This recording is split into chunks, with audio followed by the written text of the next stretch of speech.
Hello and welcome to this section of the MATLAB tutor. Here we're going to begin to talk about variables. Honestly, variables is probably one of the most important topics that we're probably ever going to talk about this early in the course, because what you'll find is that as you start using MATLAB, you're going to start using variables almost immediately, because this is a powerful environment. You're not always just going to use it to calculate quick answers to fractions. You're going to be defining variables, using those variables in subsequent calculations, plugging those variables in other functions. Later on down the road, we'll be defining our own functions with variables. So variables are really important. Fortunately, variables in MATLAB are super easy, to deal with. So, for instance, if I wanted to calculate, or if I wanted to create the value x, or the variable x, and set it equal to 3, I would literally just type x is equal to 3 and hit enter. Whenever I hit enter, MATLAB tells me, yes, you're correct, x is equal to 3. This means when it echoes it back to you, this means MATLAB has stored the value of 3 in the variable x, and that forevermore is going to contain that value. And notice that whenever I type that in and press enter, up pops the variable x in our workspace, and the value is equal to 3. Right? So if I go and just type x into the screen and hit enter, MATLAB is going to return with the value of 3. So that's what's stored in that spot. All right. What if I wanted to type something like y is equal to -1? Of course, MATLAB totally understands negative values. So I hit enter. Y is indeed equal to -1. That means the assignment has been done. MATLAB stores the value of -1 into y over here as well. And even when I clear the screen, CLC, even when I clear the screen, that has nothing to do with these variables that have been assigned. Clearing the screen with CLC just basically erases what I've written here. The value of the calculations I've done, they always remain, basically. All right, so I know that I have a value in x and a value of y, and I could do things like x plus y.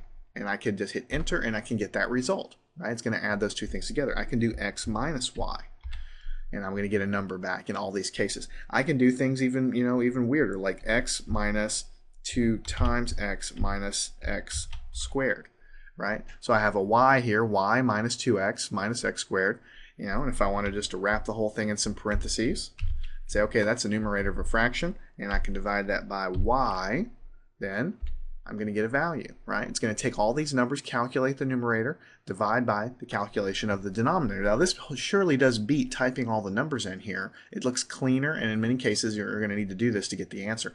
Notice now that whenever, I didn't assign a value to another variable here, so it just says ANS, answer is equal to 16, and so it updates the value of the last answer equal to 16. Now, I want to make sure you understand that these variables are case sensitive. In other words, little x is not the same thing as capital X. In fact, if I do capital X is equal to 6 and hit enter, then it's going to say, okay, variable capital X is equal to 6. And notice in my variable window, capital X is 6 and little x is 3. They are completely different things. Just completely erase from your mind that these are both x's. This large X is totally different. So I can do things like capital X minus little x if I want to, and get a number. Now, this would be kind of dumb to do in your actual project, whatever you're working on, because it's going to get confusing. Capital X and little x. I'm just merely trying to let you know. A lot of students, let me clear the screen. A lot of students will have a variable y is equal to -1, and they'll try to use y in a calculation, y plus 1, and it'll say undefined variable y. And you'll stare at it and you'll be like, what's going on? Why is it undefined? It's right here. It's -1. You need to know that this little bitty y is different than the big Y. MATLAB doesn't know what big Y is equal to. All right? So we have values for x and y like this in capital X. And we can, if we'd like, we can assign calculations of those variables to other variables. So I can say z is equal to x plus 2 times y. So what this is going to do is it's going to take x and add it to 2y, where it's going to use the values of these variables that we have. It's going to get the answer, and it's going to store it in a new variable that I have created called z. And it's going to give me the value of 1. It's going to say z is equal to 1, and it puts the new variable into the variable window, and we call it 1. We can go nuts with this. We can say w is equal to capital X minus y squared, minus little x if we want to, because we remember in this case we have a little x and a big X. Now we're doing this and we're assigning it to something we've never used before. And so it's going to say w is equal to 2, and it's going to put a w over here and say that it's equal to 2. So anytime you create a variable, r is equal to something, something, something, it's going, if r does not already exist, it's going to create r, and if r already does exist, it's going to overwrite the value. So if I say z is equal to 94 minus x, then we're going to change the value of z from -1 to 91. All right, so you can see reflected up in this upper right hand corner how your variables are changing as you do the calculations. And if you create new variables that haven't been used before, it's just going to create a new one here, and you can create as many variables as you want. All right, so you can do some neat things with this. You could say, if you had to do some calculations, you could say 3 to the power of y, right, plus x, let's say, to the power of 7, plus, let's say, w plus capital X, let's say. So this is a little bit more of a complicated calculation involving several of the variables that we have, involving exponents and everything else. MATLAB totally understands all this stuff, and it's going to give me an answer. In this case, the answer is large, so it expresses it as scientific notation, 2.1953 times 10 to the 3. So shift the decimal 1, 2, 3. It'll be 2,195.3, right? So that's what's going to go on there. Now let me show you. I'm going to clear the screen. Your variables do not have to be one letter long. I mean, that would be make for a pretty boring thing. We've already kind of introduced this. Let's say you're doing a simple problem and you know the mass of a block is equal to, 37 kilograms or something. You don't type the units in MATLAB, you just assign the mass is equal to 37. Notice this is a string of letters. We call it MASS, mass, something easy for me to remember. Hit enter, and it's going to create a variable mass is equal to 37 and put it over here in the variable window. All right, I can also define, let's say, the acceleration, 9.8, let's say that's 9.8 meters per second squared. And so I can assign this guy, and I get 9.8, just echoes it back to me. And notice now that mass is in the variable window and acceleration is in the window there. All right, so what I can do is I can say force is equal to mass times acceleration. This should look familiar to you, right? F is equal to ma. Now, if I hit enter right now, it's going to calculate the answer and it's going to stick it on the screen. Now, let me show you a trick. It's not really a trick. It's something I want you to understand. And I've mentioned it once before. If I put a semicolon at the end of any line in MATLAB, what it's going to do is do the calculation, but it's not going to echo it back to the screen. It does calculate ma, mass times acceleration. It does put the value into this variable, but the semicolon says don't print it to the screen.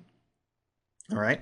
Notice my force variable was created and the value was put here, so you can still see the value of it over here. It just doesn't clutter the screen. This is useful when you're doing, intermediate calculations and you don't want to clutter up the screen. If I want to know what the value of the force variable is, I just type force, hit enter, and there you go. A good example of when you might want to do that. Let's say you're calculating the area of a circle, pi r squared, right? Let's say you're doing that. So let's say first I define r is equal to, 3, right? If I hit enter now, then I'm going to have r is equal to 3 come up on the screen here.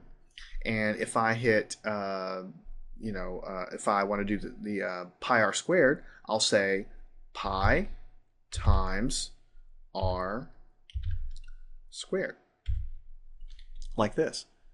And it's going to give me the answer. So this works great, but it might work a little bit better to clean up the screen a little bit if I don't echo this first statement back to the screen. So let me clear the screen, right? What if I do it like this? R is equal to 5 and hit semicolon, and then I have, let's say area is equal to pi times r squared. And I'm going to hit semicolon.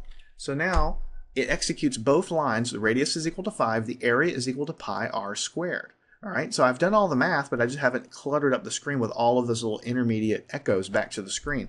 Now, if I want to know what the area is, I can certainly type area and get 78. Of course, it tells me over here the area is equal to 78. All right, now I'd like to close this section with something that I want to teach you just in case you're using a really old version of MATLAB. In this version and in most recent versions, you can see all of the variables here. You can see which ones they are, if they're symbolic or not, and you can see the values here. And if it's a matrix, it'll tell you more information and so on. But there are some command line things you could do. If you want to know what variables are currently being used in your session, you can type who. It's kind of like, hey, who are the variables out there? You type that in, hit enter, and it'll say your variables are. and it'll list them here. It doesn't tell you anything about them. It just says, here's what they are. You can get the same information by looking at this. Now, let me clear the screen. If you type whose, it's a command that basically says, give me more information about all of my variables. And it tells me, all right, capital X, one by one, which don't forget, everything in MATLAB is a matrix, right? So this is like a one by one matrix, one element, right? And here's how many bytes this guy's taken up, and it's a double precision, which means it's a decimal. Remember, double means decimal when you're talking about MATLAB. All of these things are decimal. In other words, I don't have any symbolic variables. Acceleration, again, it's one element, it's a double, and so on and so on and so on. Now, if I create a symbolic variable, which we'll do in the next section, and then I look at the list, then I'll see that some of the symbolic ones are not going to say double; they're going to say symbol. All right, so that's something that you're not going to use that much because you really have that information here, but it's something that you might need to know. So one last thing I'd like to tell you before we close the section. Notice that we did mass times acceleration, and we got an answer. Of course, it's up here on the screen as well in the variable window, 362.6. So you might accidentally, if you're sleep deprived, type in mass times acceleration like this, and you're going to say, hey, it's undefined. What's going on with acceleration? It's right here. Again, when you have capital letters, be careful. MATLAB thinks that this variable, ACCEL, is completely different than this one because there's a capital letter involved.